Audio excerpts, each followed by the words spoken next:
Alright, welcome ladies and gentlemen. You're just a troll if you don't like Rings of Power. Okay, consume the slop, eat it, chug it down, okay, and enjoy. That cash cow has to be milked and you must consume it. Otherwise you're just a troll. According to the showrunners. This is an article, it's quite an interesting article actually, over on the Hollywood Reporter. It was released yesterday. It says House of the Dragon and Rings of Power facing epic headaches. And you're like, oh okay, interesting. You know, I understand Rings of Power. House of the Dragon, not so much though, because House of the Dragon has had consistently good numbers. So I thought, well, I'll take a look at the Rings of Power stuff. The House of the Dragon stuff is primarily to do with George R.R. Martin being like, it's not very good.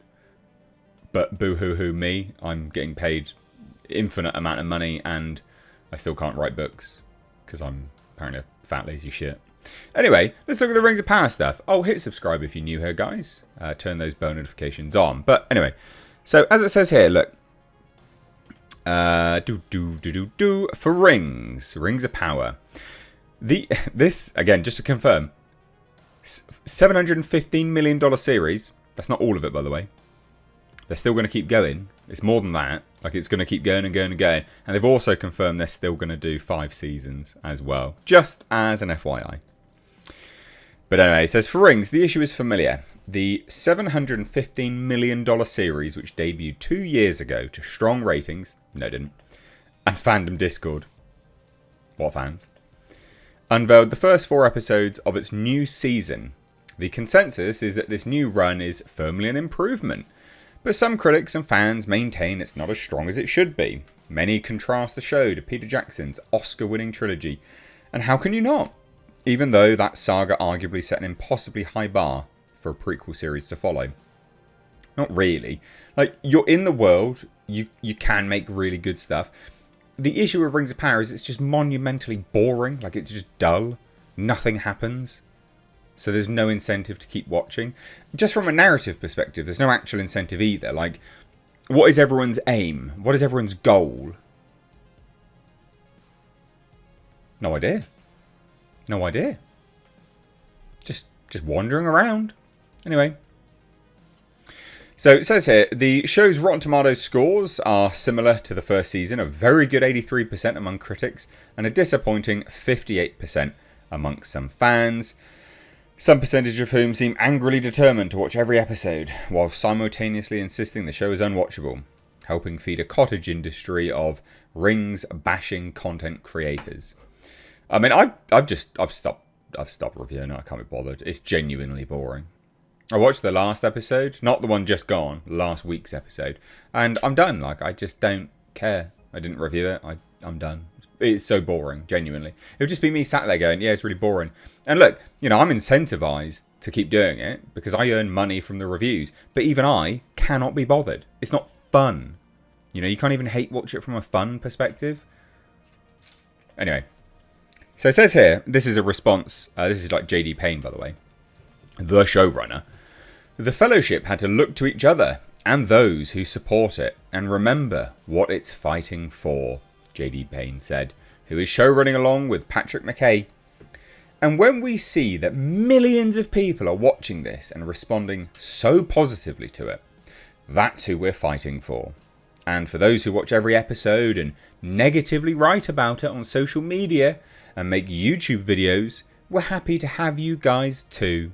It wouldn't be a journey through Middle Earth without some trolls along the way. The playbook continues. Gotta blame people that, you know, actually critique something. Eat the slop, guys. Consume the slop. You must eat it. Right? JD Payne and Patrick McKay, they've got to earn some bag here, okay? They've got to keep milking the cash cow, and you must drink from the teat. It's so lazy. Otherwise, you're a troll. So lazy. So lazy. You could give it the most constructive review possible, and they would still go like, I'm a troll. Pathetic. So as for Rings ratings, third-party services show a steep drop from the series debut. Half, actually. It's about 50%. That's bad. That's nothing to be proud of. That's awful. And you know what's funny about Patrick McKay and JD Payne? They were like, no. Season 2 is exactly how we wrote it. We wrote season 1 and 2 together. And we didn't want to change any of it. So yes, people didn't like season 1. But we thought, full steam ahead. Fuck it. Who does that? You see a business plan not working, and you have available time. You literally had available time to make a course correction. You chose not to. Ideologues. Good times.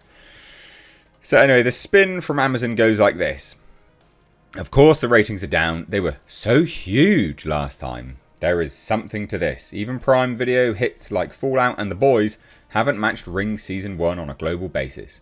Fallout did top the shows in the US, and Amazon says the new season is doing well internationally and is on track to be a top 5 season for Prime Video. The company has also said 40 million views worldwide have watched at least some of the first 3 new Rings of Power. Right, okay, they watched some of it, have they? Episodes through the sophomore season's first 11 days. The company did not make clear, however, how much of the season or an episode those 40 million people watched. Well, why would they?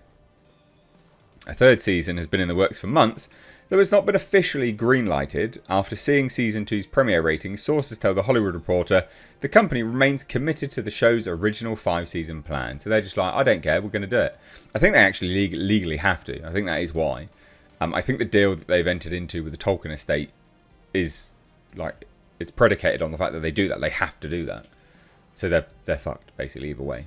But you would think that they'd change and make things better. But they're like, no, we're just going to keep doing it. It's like, what bizarre business model that is. Like, if I came out with a cake, right? My name's Nate, if you didn't know. Nate Bakes, right? New business plan. And I come out with a cake, and it's, it's a chocolate cake. It's got the majority of the ingredients that could be good, but I defecate in it, right? And I start selling it, and people are like, you know what? Their first bite was quite tasty. Then they get to the shit layer, and they're like, this is pretty rancid, actually. Gross. If you just removed that shit layer in your cake, Nate's Bakes would be epic. And I was like, what a great analogy. And I was like, you know what? No. That shit layer has to stay. Obviously, I'd get very little business. This is the same thing that these people are doing. Nate's Bakes. Coming to a corner near you. Anyway. So this is just dog shit, basically. They're so stupid. They had the opportunity to change it, and they were like, nah, we're just going to keep going. Who cares? So dumb. So dumb. So we've got 5 seasons of this. Absolute garbage. And if you don't like it, you're just a troll. So says the showrunners. Let me know what you think down below. If you're new here, hit subscribe, like I said. And I will say this, I don't promote it much. But guys, please do support the channel. I've got a Patreon. It's linked down below. It's one of the first links, actually. Please, please, please do become a Patreon. You can sign up for as little as $5 a month. You do get benefits. There's Ask Me Anythings on there. There's Fallout 4 playthroughs. There's loads of stuff. Please do check it out. Link down below. Because I do get demonetized for stupid analogies like that. The one I just did that you probably laughed at. It's worth at least $2. Anyway, cheers. Take care. Bye-bye now.